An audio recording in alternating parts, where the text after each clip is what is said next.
Hindi lang daw physical ang sex. May mas malalim daw kasi itong kahulugan na pwede niyong malaman sa pamamagitan ng bagong application na mada-download sa inyong mga cellphone. Para bigyan ng mukha ang Balita Mobile Journal, Ivan Tarinque.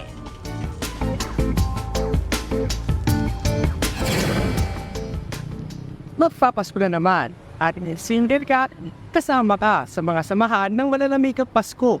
Pero sa nilabas na application ngayong araw, siguradong iginit ang Pasko mo. Ito ang kauna-unahang sex therapy app in Asia. Yan ang Unproved Sex Therapy Within Your Reach. Ang app ay nakafocus sa pagtulong maging comfortable sa sex. Single man o may partner, pwedeng gamitin ang application.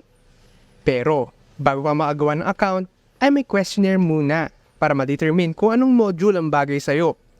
Mayroong ding sari-saring activities na pwedeng gawin kahit single ka or mayroon kang karelasyon. May games na parang roulette na available para sa mga single na gumagamit nito. Tinutulungan din ng app na ito na mabigyan ng mas malalim na kahulugan ng sex. Sex is not just about the behavior. Because right now when we talk about sex, people think it's just the penis going in the vagina. It's not. Ang goal ng app ay maging accessible ng sex education para sa lahat. Nakakailang kasi pag-usapan ng sex, lalo na kapag ang bahay na kinalakihan ay konserbatibo. Kung sasali ka naman sa mga sex therapy sessions, mapapagastos ka pa ng malaki. Our sex ed module is free. Free for everyone to download so that they will be guided on how they feel about sex. They will have informed decisions. Talagang medyo nakakahiya pag-usapan ng mga bagay tungkol sa sex. Pero with this app, eliminated na yan.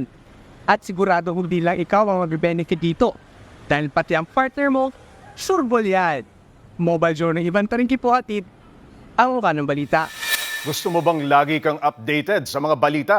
Aba, ay simple lang. Mag-subscribe ka na dito sa 1PH. I-click mo lang ang subscribe button at notification bell para hindi ka nahuhuli sa mga balitang dapat mong malaman.